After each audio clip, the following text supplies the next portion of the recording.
Hey guys, welcome to another episode of Jonathan's Room, where nerdum rules and normalcy drools. So, last episode I had asked you guys to share stories with me. Um, Nobody shared their story with me. I had saw a Facebook comment about it, and I had seen it before too. But this Facebook comment that I saw about this story just really hit me hard at home and hit me in the heart. So, I'm going to start the story. What I want you guys to do is sit back and close your eyes and listen to this so you can feel it and you can imagine it. On Christmas Eve, you look at your phone.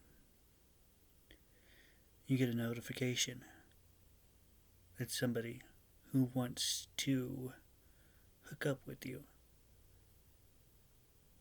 So you decide to go to their house. They talk you out of taking your clothes off. Then after you take your clothes off, they strangle you. And then when you're dead, they hoist you up on the rafters of their roof, and then they slit your throat.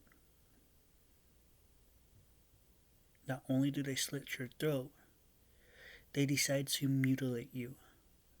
They cut off your testicles and then cook them and eat them. Sounds like it's out of a horror story, doesn't it? A good horror story or a good horror movie? In this case, in this story, it's real. It's a true story. This is Kevin Bacon's story. This young man was 25 years old. He was a hairstylist from Michigan.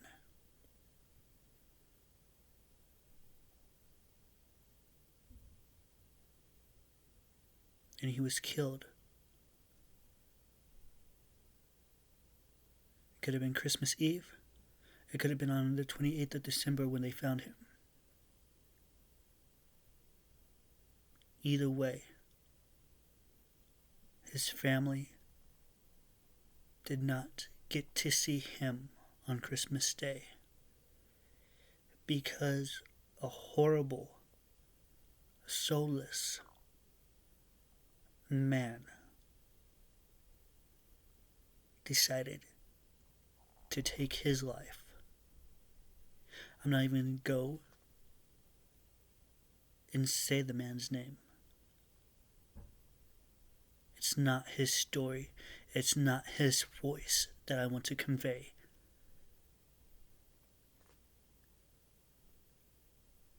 What happened to Kevin Bacon was unspeakable, unhearable. You'd think that you would see it in a book. You'd think you would see it in a movie. But in real life.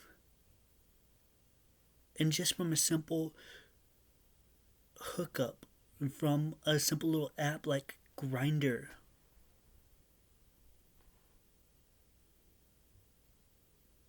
Unfortunately, these things do happen. And my heart goes out to Kevin Bacon's family. Because this should have never happened. And all I can say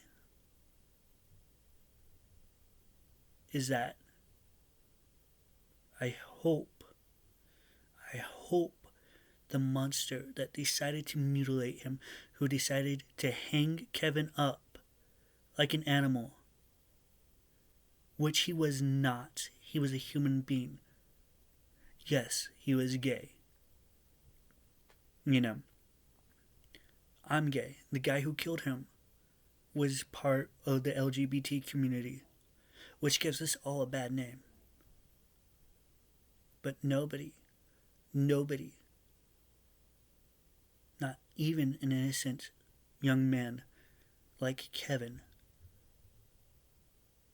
deserved the way he was killed.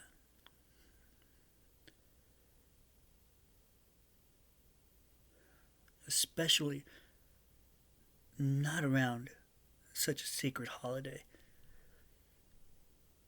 The guy who murdered him, he's trying to get out on an insanity plea. And I pray for his family, and I pray for the rest of us, that those 12 jurors see right through it and give him what he deserves, which is a death sentence. Now, Jonathan's room has never been so sad and has never been so dark. But this story was important. And this is why this story was so important. When we go out on dates, when we go out on hookups, whether it be Grindr, Tinder, Growler, whatever social media sites that we are on, we have to be careful.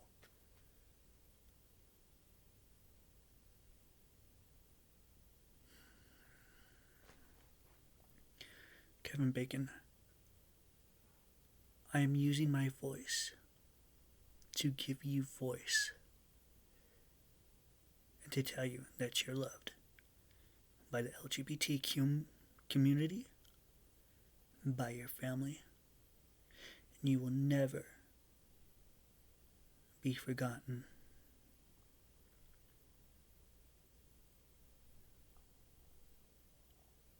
This is Jonathan's room, where nerdom rules